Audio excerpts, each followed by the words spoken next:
আজ অনেক দিন পর, প্রায় দীর্ঘ 1 বছর পর আবার কাঁচা টমেটো নিয়ে আসলো।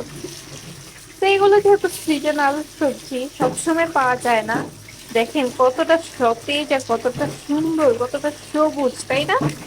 আমার কাছে কিন্তু এই টমেটো গুলো অনেক ভালো লাগে। আপনাদের কাছে কেমন লাগে কমেন্ট করে জানাবেন। এগুলোকে এখন নিয়ে যাব কুচানোর জন্য।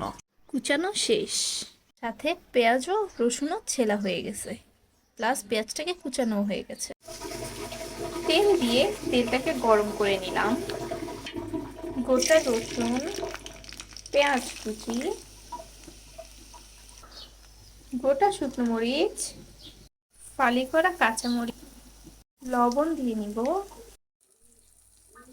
হলুদ দিয়ে নিলাম। এখন সুন্দর করে একটু ভাজা ভাজা ভাজা ভাজা ভাজা ভাজা করে নিচ্ছি পেঁয়াজটাকে।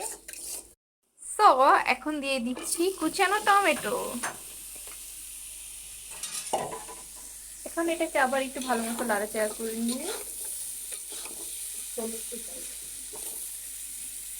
তো এখন এটাকে ভালো মতো নাড়াচাড়া দিয়ে ঢেকে দিব। অনেকটা গলে গেছে, এটাকে একটু চামচ দিয়ে ভালো মতো এইভাবে এইভাবে করে আরেকটু গুলিয়ে নিব। আমার পেজটাকে একটু সবাই ফলো দিয়ে আসবেন, আর আমার প্রতিটা ভিডিওতে একটা করে লাইক আর একটা করে কমেন্ট দিয়ে আসবেন, ঠিক আছে? বলেন তো আপনাদের কাছে কাঁচা টমেটোর চাটনিটা বেশি ভালো লাগে নাকি পাকা টমেটোরটা? আমার তো দুইটাই ভালো লাগে।